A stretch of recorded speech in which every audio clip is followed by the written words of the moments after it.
Possibly best motivation that we could bring about is the motivation which strives or which aims at bringing about benefit and welfare for all sorts of beings. Therefore, we could also here and now decide to bring about, to establish all beings eventually in the awakening of Buddhahood. With that attitude at heart, we would then proceed to listen to religious instruction.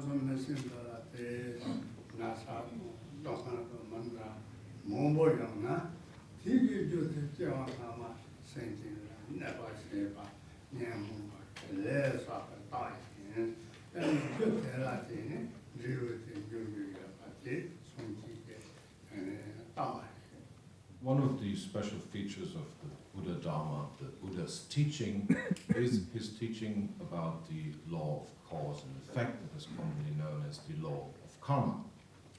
It clearly says that whatever deed is being performed, it will bring about a similar result. If we find ourselves presently in our human bodies, we are healthy and happy, without any sickness, pains, depressions, or anything of that sort, then it follows that in previous lifetimes we clearly have performed positive deeds which were possibly even driven by our concern for others. And as a result of such positive doing, of such positive activity, we now enjoy happy and nice circumstances. On the other hand, if we were to experience suffering, pains, depression, etc., and so forth, this clearly would be an indication that we would have performed all sorts of negative deeds, possibly even hurt others in previous lifetimes. So clearly the law of cause and effect, the teachings about this subject which were given by the Buddha, demonstrates quite clearly how all of these various experiences that we make, the results that we cause, and the causes that we bring about and the results that we experience are infallibly connected with each other. This law of cause and effect, it works without fail.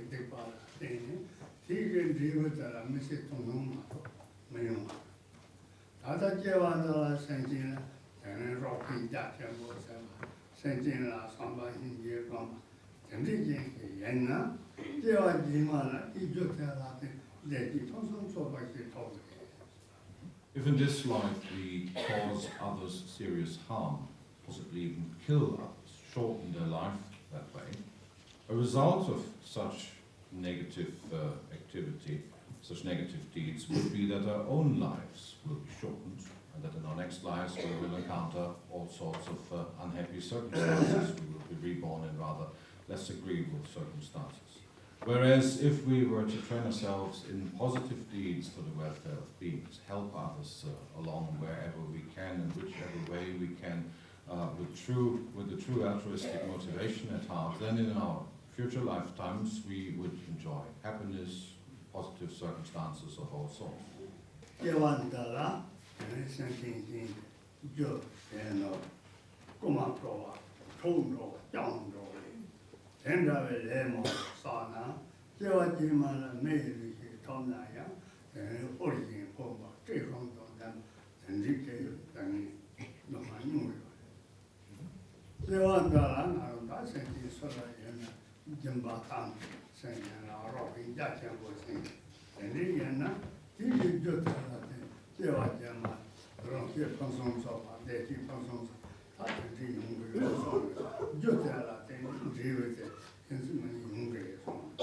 If in this life we take that which is not given us, if we take the wealth, the possession of others, if we steal them for that matter, then in a future lifetime, invariably the result will be that we will experience the suffering of poverty, we will possibly even be deprived of the barest necessities.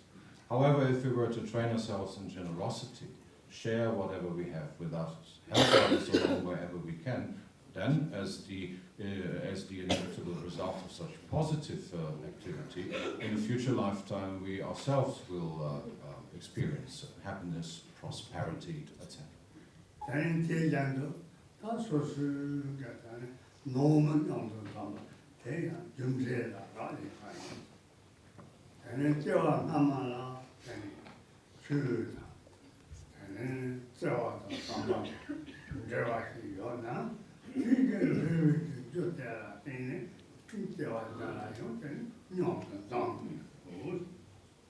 Even the relationships we have with others in this life, such as faulty thermos and the like, is predetermined through our previous deeds.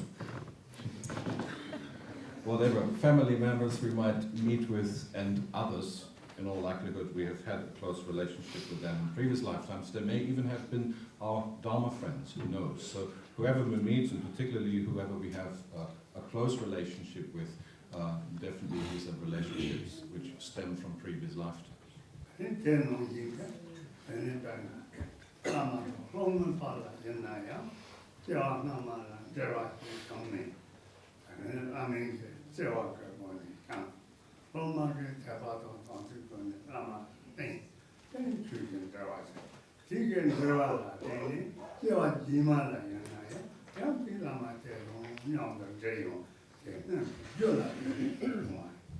Particularly our relationships with our teachers, which teachers we meet in the first place, and whatever relationship we have with them is predetermined by our previous relationship with them.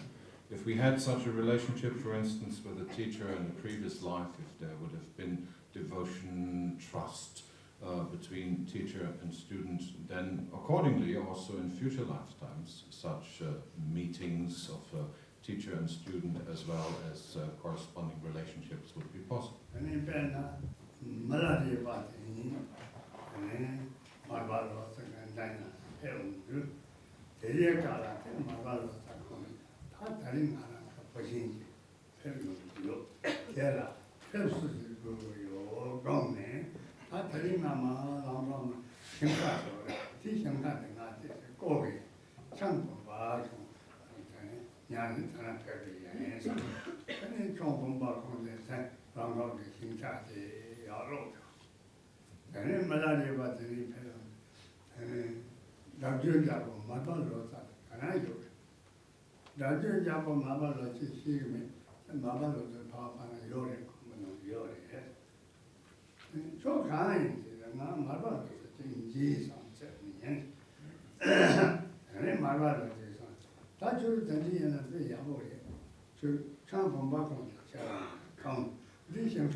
It was just the same way with the first meeting of him who was to become Milarepa with his destined teacher, the translator Marpa. Marpa knew on the eve of Milarepa's coming that Milarepa was on his way, and he instructed his wife to make ready for him a pack of food and a jug of beer, because he intended to go down the road to till one of his fields, much to the astonishment of everyone, particularly his wife, because Marpa, the great translator, was not in the habit of tilling his fields. Anyway, he got all the stuff together, he went down the road, and he camped out at the field, pretending to till it, when then, as he had indeed foreseen, the one who was destined to become his main student, the future Milarepa, came along. And Marpa looked at him, Milarepa looked at his future teacher, not yet knowing who it was, and he asked him, "The king of translators, Marpa Lotsawa, please do tell me, where do I find this man?" And Marpa looked at him and growled at him and said, like, "Marpa, translator, king of the same, never heard of such a type. But there is one guy called Marpa, he lives down the road, down the hill, and then you turn left or right in that house. you could possibly meet him there. But let's strike a deal. You stay here till the field. You might just as well help you to the beer that I have here. And I'll go ahead and see what I can do for you. Maybe I can arrange a meeting for you with this Marpa person. Off he went, and Milarepa was busied himself with the field.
Milarepa was quite happy with the deal, busied himself with tilling the field, and in the process of doing so also finished all the beer. When eventually he was just about finished, a young boy came along the road and said, "You there, the meeting of yours with Marpa Lotsava has been arranged, so come." Milarepa quickly finished whatever tilling of the field was still to be done, and then followed the boy down the hill and left and right until he came to the residence of Marpa. And then he was led into a room which was a little bit shady, and at the end of that room, as his eyes had adjusted to the relative darkness, he saw, lo and behold, none other but the elderly gentleman whom he had met on the field before. And he was a little bit embarrassed right away for not having recognized Marpa upon the first meeting just a couple of hours ago, and immediately threw himself down in front of Marpa 3 times. He introduced himself and he said, "I am a great sinner, Master. Please accept me in your kindness, and please give me food, clothing, and Dharma." Marpa, who reportedly was a somewhat gruff character, just looked at him and said, "What? A great sinner? I didn't tell you to commit any sin, so don't you come crying down my shoulder about it. As about your offering body, speech, and mind to me, that's okay, I'm rather pleased with that. However, I'm not a charity organization, so make up your mind what you want. I cannot give you food, clothing, and Dharma. If you want food and clothing, you can have that from me, but then you have to find your Dharma somewhere else. If you want Dharma, then go and find food and clothing elsewhere." And Milarepa, who was not known as Milarepa at the time, thought to himself, "Well, it's the Dharma I've come from, so I had better ask for that." So he then requested from Marpa to receive Dharma from him, and said that he would take care of food, clothing, shelter in some other way.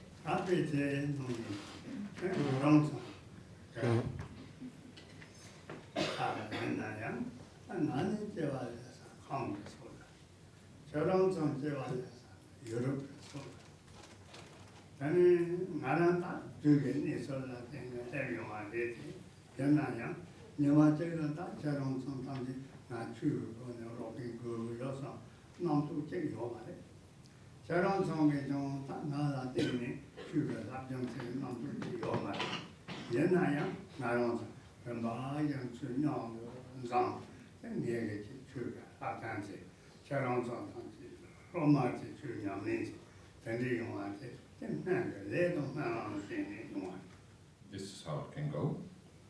And if we were to look at our present situation, it is very much also like that. Rinpoche says of himself, "I myself was born a long ways ago in eastern Tibet, in the region that is known as Kham, and I did not initially have any particular intention to travel to Europe to meet students and teach them the Dharma. The one thing that I did was I immersed myself one-pointedly in Dharma. I studied and practiced Dharma with the intention at heart to benefit beings with that Dharma. And you, students, all of you, you were for the most part born here in Europe. And as soon as you had your first conscious thought, it was not as if you had thought, Dharma, let's go for it. Where do I find any of it? It is rather that in the course of your life you have developed a certain interest in the Dharma, and through the fruition of whatever aspirations you have possibly made in previous lifetimes, we have met.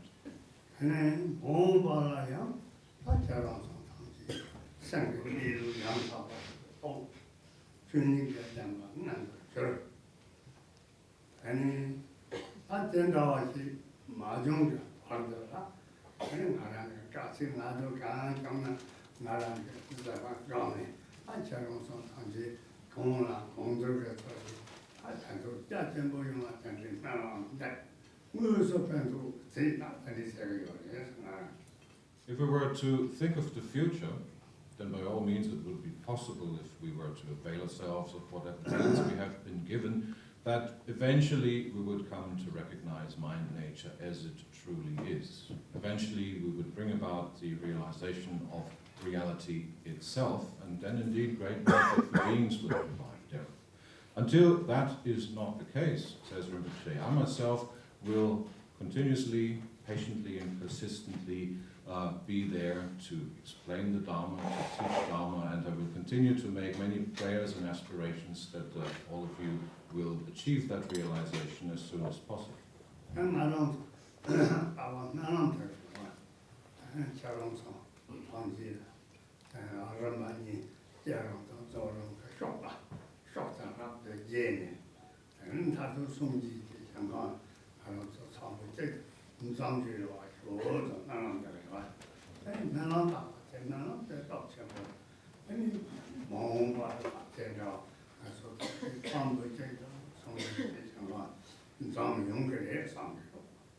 And on top of everything else, there are also aspiration prayers which we do together, like for instance the 4 lines that we together sing at the end of the afternoon session, the 4 lines that were composed by Rinpoche himself, in which it says that through the power of the 2 processes, which means the development and perfection process, meditation, may we, teacher and student, eventually be born together in the pure arms of the Buddhas.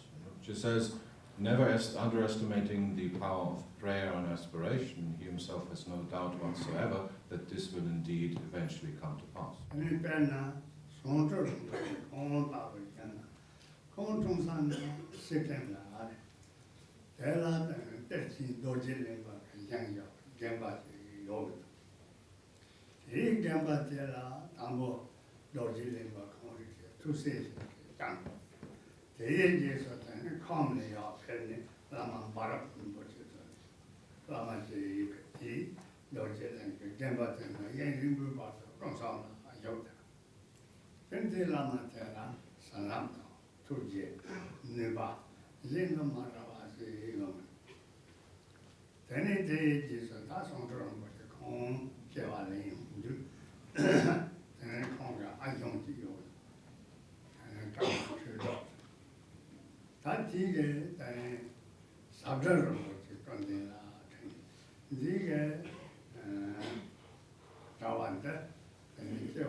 young Tabaco, zero. They and you, then community to Gila, and then somebody in the and Jerome, Zorum, Charaya, Yaboyo, saying, Montpalaya, Mr. Jusan and Mr. Pinky, and Yoyo, they and you, Montpalaya, so come see and do that for you, yes, and the Such connections are true also, for instance, when we talk about Sangter Rinpoche, who has a couple of years ago joined Benchen Monastery. Sangter Rinpoche was originally born in Sikkim, as we have heard before, and he was closely associated with a monastery that follows the tradition of the Nyingma Terten, the treasure revealer, Dorje Lingpa.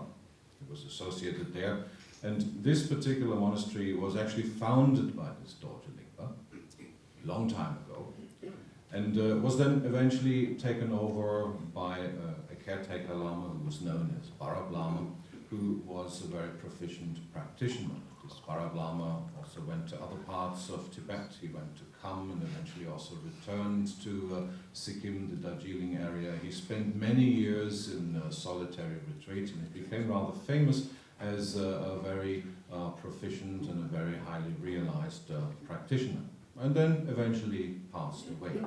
The monastery itself, this particular monastery of the Dorje Lingpa tradition, was then taken over by other caretakers until it was eventually the time of Sangter Rinpoche's present life uncle, who was also known as a very proficient Lama in Sikkim by name of Lama Chödrok. Then Sangter was eventually born. Lama Chödrok began to take care of him from an early age onwards, and eventually took him to Nepal and to the presence of the great Nyingma master, Kyabje Rinpoche. And he asked Kyabje Rinpoche's advice. What should we do with this boy? Is there any particular advice you would have to give? And Kyabje Rinpoche indeed said, yes, in this particular lifetime it would be a very good idea if this young boy would go to see Sanjanyapa Rinpoche and Tenga Rinpoche, if he were to join the Benchen monastery of the Kamakaju tradition and study there and practice under their guidance. And then accordingly, at the age of 18 years, Sangter came to our Benchen monastery, and for the duration of 3 or 4 years he went through the entire monastic education of making tormas, performing rituals, constructing mandalas, etc. and so forth, so also some philosophical teachings, and mastered all of this very well. When then eventually at the age of 21 or just about 22, there was the opportunity for him to enter into the traditional 3-year, 3-fortnight retreat at our Benchen retreat center in Parping that is known as Benchen Jutte Werseling. For the duration of these 3 years in retreats, 3 years and 3 fortnights, he trained himself on all the traditional practices and gained indeed very good results through his practice of the development and perfection process meditations. He trained himself very well in the development of loving kindness, compassion, bodhicitta for the sake of beings. And Tenga Rinpoche says it is his great hope that in the future he will remain with the Benchen monastery community and that he will be of great benefit in the future for beings and particularly for our students.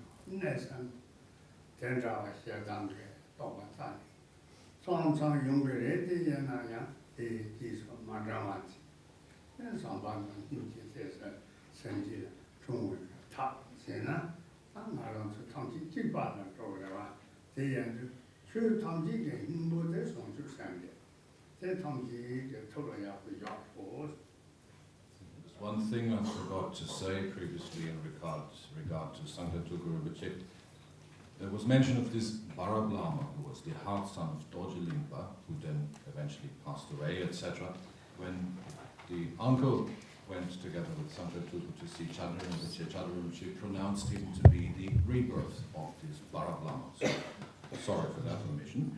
And Rinpoche goes on to say, I have taught you for many years about the Dharma, particularly how it is important to give rise to loving kindness, to compassion, to the attitude that is known as bodhicitta. That is what one needs to train in predominant. To train oneself in giving rise to love, to kindness towards others, to eventually give rise to compassion for others and make that particular attitude, make that motivation your own. That is the very essence of all Dharma. Now, needless to say that it is not very easy to do so right from the start. And as we are all still beginners in this discipline, occasionally we will be plagued again by such emotional defilements as anger, etc., wearing ugly heads. But if we were aware of these teachings, if we were to remind ourselves of them time and again, eventually we'd be able to apply these teachings and to make this experience of loving kindness, bodhicitta for the sake of others, ever more strong within ourselves. That is indeed the very essence of all teaching of whatever the Buddha has taught. It is the heart of whatever he said, and therefore the development, the creation of this attitude of bodhicitta, the enlightened attitude of the awakened heart, as it is called, is of the utmost importance.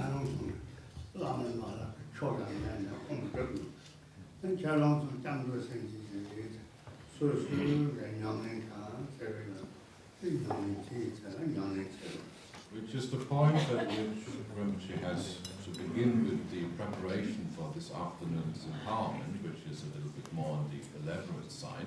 So we will forthwith begin with the ritual here. And however, we will go together for refuge, give rise to the enlightened attitude, and then while the ritual is on the way, each and every one of you, please practice whatever meditation, whatever yidam, deity, mantra repetition it is that you usually do.